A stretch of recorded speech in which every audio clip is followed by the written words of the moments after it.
Good morning, everyone. My name is Holly Magnuson, and we are here for this month's Ask the Security Guy, where we're going to talk about the recent Anthem Blue Cross breach.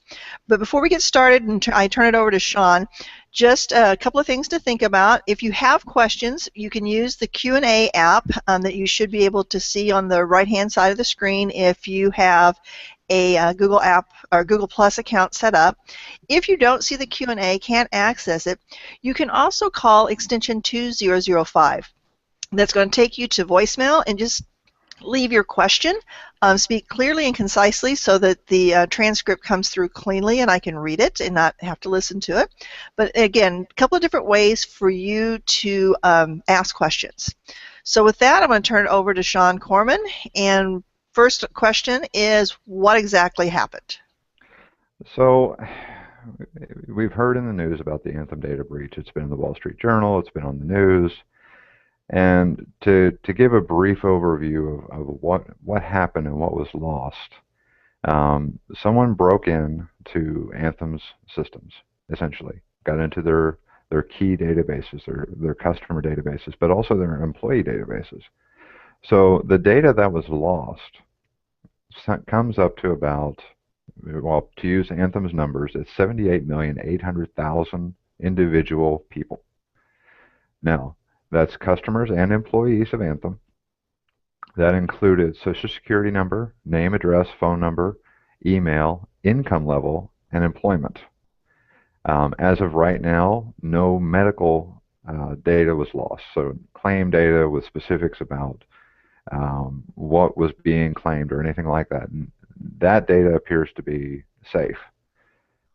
However, the data that was lost is an identity thief's dream come true, because here's this huge pool of data that can be used for identity theft, and it's so complete that they would not have to do a lot of additional research to use it. And as it stands, it can be sold readily because it's almost a complete profile on roughly 80 million people. Now, what's also disturbing is, because of their partnering relationships with other healthcare providers, there is a pretty big range of swag.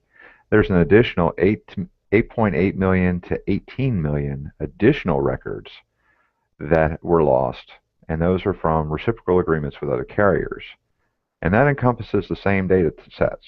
So name, address, Social Security number, phone number, email address, employment, income, all of that data. And that was, again, due to their relationships with other, with third parties. So the breach itself is a bad one. I mean, they lost everything. And, as we think about that, there's some points that I think we have to give tip our hat to Anthem, because even though the bad side is obvious, they lost the data. So there was obviously a hole somewhere that was taken advantage of. And as we talk about in security awareness class, no organization is impenetrable.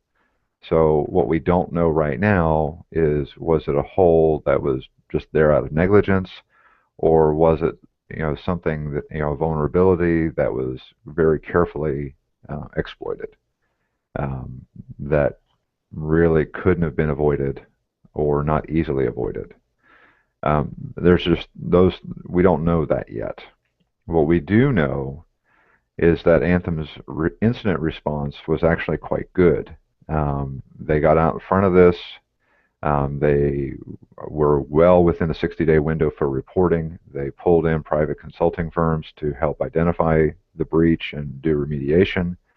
A great point to bring up is that they were actually the ones to catch the breach, which is, in this day and age, unfortunately uncommon.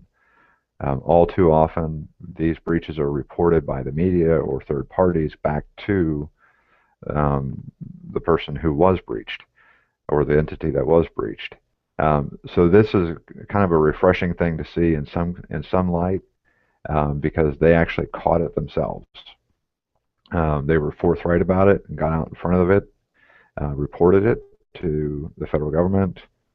Currently the FBI is engaged, as well as all the different security firms they've brought in.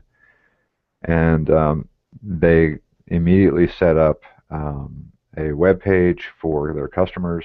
They're already working on mass mailing to do notification, and they're offering actually double what is normal in terms of credit and identity protection through a service provider called AllClearID, which if you go to security.apu.edu under identity protection tips, that's actually one of the identity protection providers we reference as well.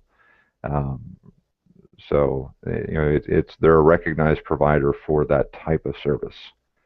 And the 2 years is uncommon because normally most institutions that are offering that type of service as a result of a breach are only offering 1 year. So again, a tip of the hat to Anthem in doing the response portion of this well.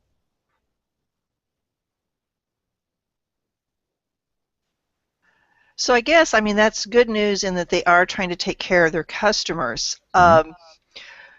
So from a standpoint of a customer, what kind of things would I need to look at if I was an Anthem customer, and what things would I want to be watching for? Well, one of the first things you want to do is as soon as you get the letter from Anthem, if you are an Anthem customer, you're going to want to take advantage of the AllClearID service. That will do a lot for monitoring. That will notify you if anybody tries to use your identity, and they have some good tools in place to help stop that. Another thing that you can do proactively is to put on a credit freeze with the 3 major credit bureaus. Again, we have information on that on security.apu.edu for all 3 bureaus. And that is a preventative measure that will stop identity thieves from trying to open new lines of credit, credit cards, loans, mortgages, whatever, in your name. Because it's a layer of protection that you can do at very low cost. I mean, it's $10 per bureau to set up. And then really the only time you ever pay the fee again is if you need to make changes to it. Small price to pay for a lot of peace of mind. So those are the 2 major things that people can do right away. And again, because there is this additional subset, this 8.8 million to 18 million that were outside, that weren't Anthem customers, we don't know right now who all of those people were with. What other carriers may have been affected. It's a little scary to think about. For us here at APU, what do you know as far as like Kaiser and HealthNet, what kind of safeguards they may have in place? So Kaiser and HealthNet both employ great security practices. I myself use Kaiser, for instance. So obviously I'm very interested in their security controls. There's a lot of things as a customer you will never know about their security controls, but what I know about both carriers is they do actually employ very good practices. Very good. I don't know if we have any questions from anyone. I haven't received any calls yet, but if you have a question about this Anthem breach or other questions related to security in general, things that you can do to protect yourself or whatever, please feel free to ask those. Sean, are there any other things besides the Anthem breach that would be good to talk about? Sure. There is actually another really crucial point. Because of the kind of data that was lost, Anthem customers in particular, and are going to see a huge surge in scams, basically. Phone calls offering services, letters claiming to be offering services related to the breach. Anthem has done a good job in that they are notifying potential victims by actual snail mail, a letter from the post, through the post office, on Anthem letterhead, detailing the breach, and detailing the service that is being offered through AllClear ID and how to sign up for it for free. So if you, as a customer or through one of the third parties that Anthem works on that were lost as well, if you're getting a phone call, if you're getting an email, if you're getting a letter from a carrier that is not Anthem directly, offering services as a result of this breach, it's fake. So Anthem's done a good job in branding themselves and the way they're going to communicate right out of the gate. And when you watch the new, TV and stuff, you see a lot of Blue Cross, Blue Shield commercials that are targeted towards seniors. Mm-hmm. And seniors are already a major target for scams. So Yes. again, even though here at APU we are directly related to Anthem, knowing family members who are, especially elderly family members, helping them understand what to watch for and how to tell if it's a scam or not. Yeah. And the simplest way is to, if it isn't that letter from Anthem, it isn't real. It's a scam. So because Anthem is employing just a single mode of communication in this case, it actually makes it very easy to control and identify everything else. All the scammers in the wind. So that's probably the simplest way to spot it, and it will come. Yes, unfortunately it will, because people are looking to make that quick buck. Yep. And if they can, use this information to do it, they will.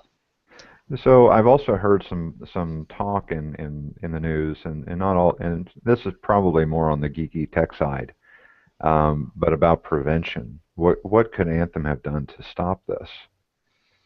Without knowing the details of the breach and exactly how they got in, I would like to go out there and say one of the things I've heard people talking about is, well, why weren't they using database encryption, and why weren't they using this tool and that tool and the other? And it's important to recognize that each one of the security tools that we talk about has a purpose, and it's something it's good at doing. So for instance, the laptop encryption we use here at APU, that is not going to stop somebody if the machine is running and you're logged in. What it stops is a hacker from pulling out that hard drive and just slurping off all the data. So without that machine being turned on and you logged in, the data on that drive is safe from prying eyes. Database encryption, whereas we're talking about basically the massive container that all of this data was stored in. Even though it is encrypted at rest and the data inside of it is encrypted, when it's running and when it's being accessed, it's in the system memory, and in that state, it's in the clear. So there are ways, even with encryption, to get at the data in an unencrypted state. So that's why we have this principle called defense in depth, where you have a variety of different security controls. And this isn't just talking about an institution. We're talking about ourselves. Do you have a strong password on your personal email account? Are you using a password manager? Do you have a credit freeze done to lock your credit and protect yourself? Have you done a credit freeze on your children? Or have you talked to any older or elderly members of the family about having a credit freeze and using strong passwords? Are you using the same password across multiple accounts? As we talk about in our security awareness class, that's a practice that is very common and also very bad.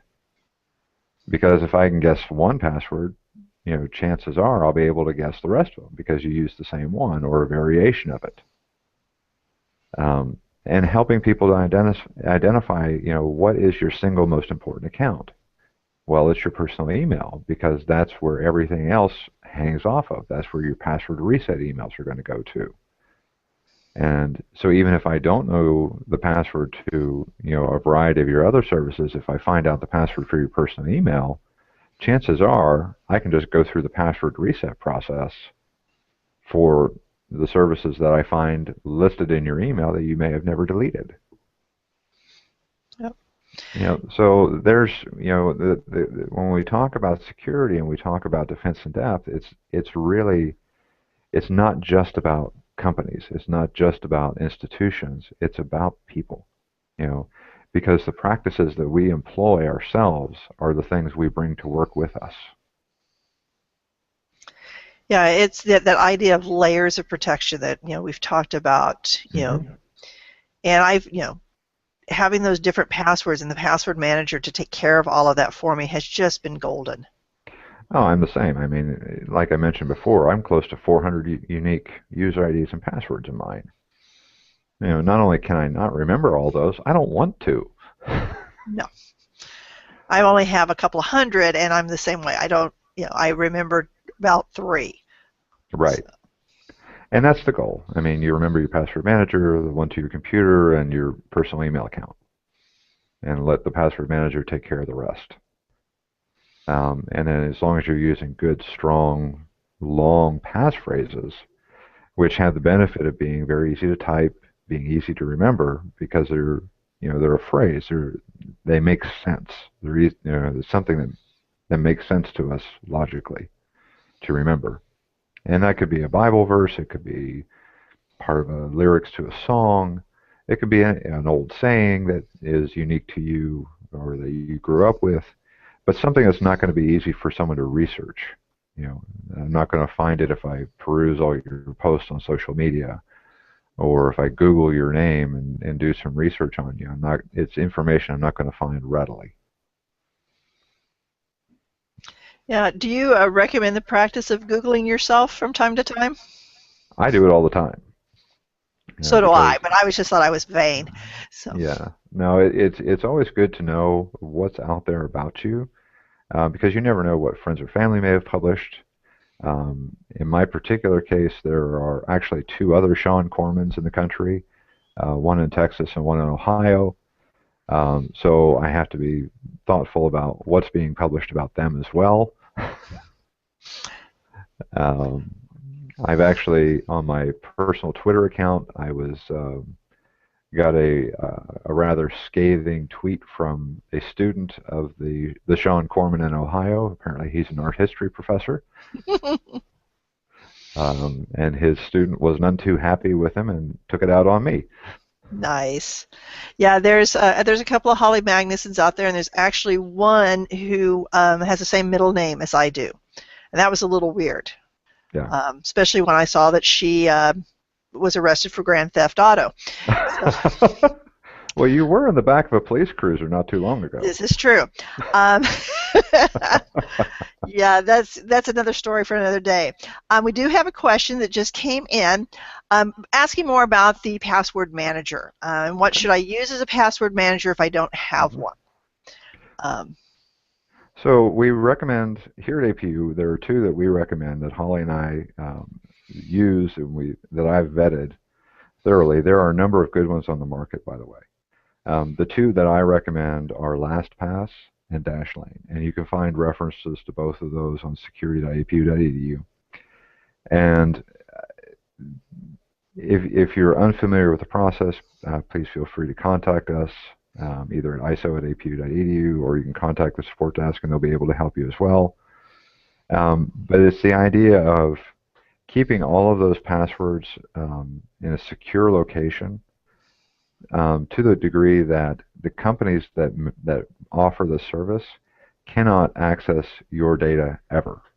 That's why I trust Dashlane and LastPass, because they don't have access to my data either. The encryption that's used and the passphrases that are used are unique to me as a user.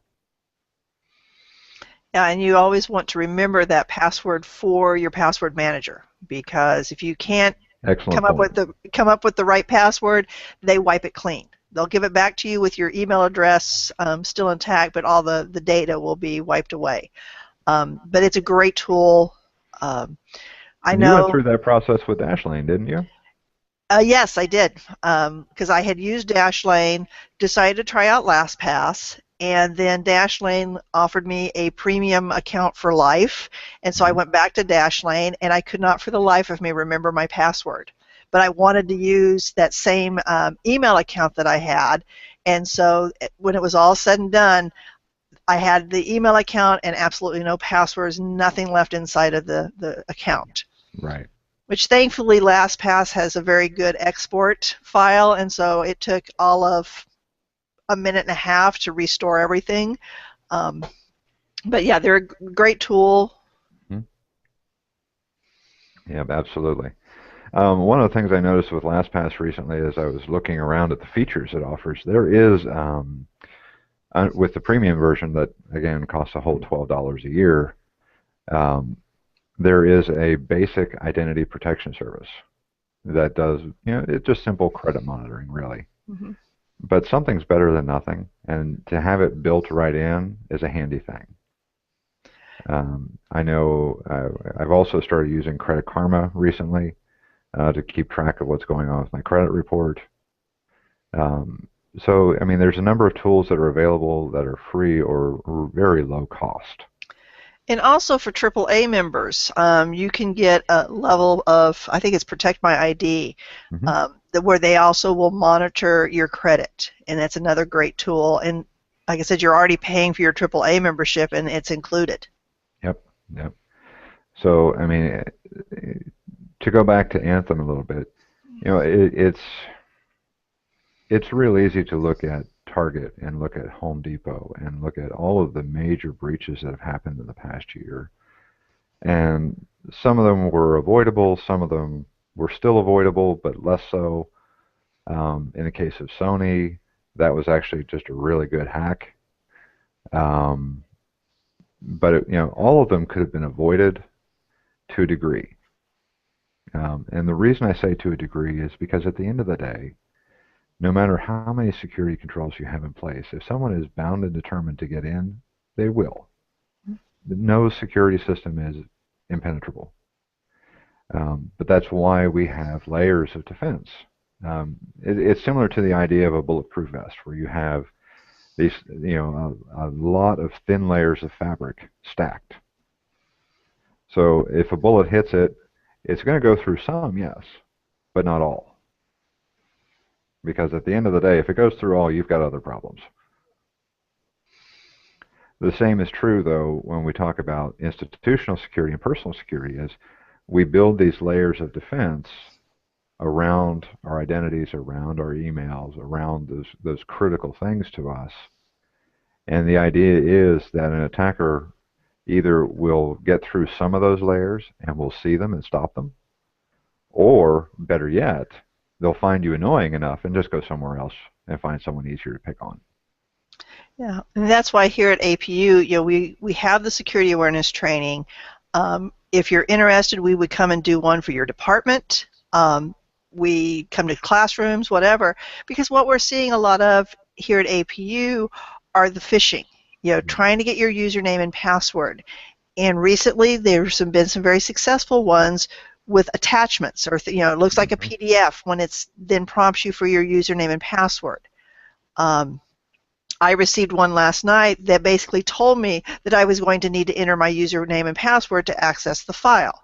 Yep. Well, it was an attempt to get my information.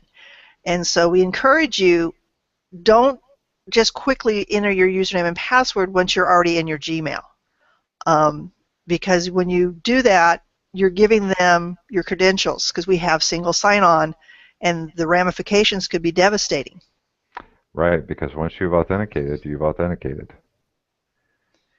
So now another point to mention too, now that we're talking about phishing, up on support.apu.edu, I've created an article that I'm updating periodically as new phishing emails come through. And what I've included in that support article are screenshots of some of the different phishing emails that we're seeing. And there's so many going around. I'm kind of focusing in on the more successful ones. But you can go out there at any time and look at that article and see if the email you're staring at matches up with the one in the article. But again, too, we've also set up a special email address at the support desk called spam@apu.edu, where if you have an email that you're not sure of its origin or of its authenticity, Just forward it over there, and a human being will take a look at it and get back to you as to whether or not it's a real deal. We had a staff member here in IMT got a survey just yesterday, and it turns out the survey was legitimate, but he was being very cautious, and because I was right there, I was able to go take a look at it and help him determine if it was real or not. So if you're unsure, ask. We're happy to help. So we don't have any other questions. Anything else you want to mention, Sean, as far as phishing or the Anthem or just security in general? We've got just a couple of minutes left. No, I think we've about pretty much covered it for today.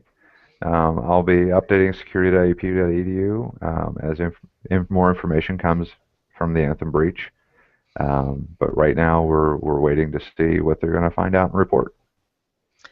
And as a reminder, you'll be able to visit security.apu.edu to view this. So if you know someone who couldn't be here today and would like to, be good for them to see this information, you'll be able to send them to the website later today, and there'll be show notes with links and stuff of things that we've talked about.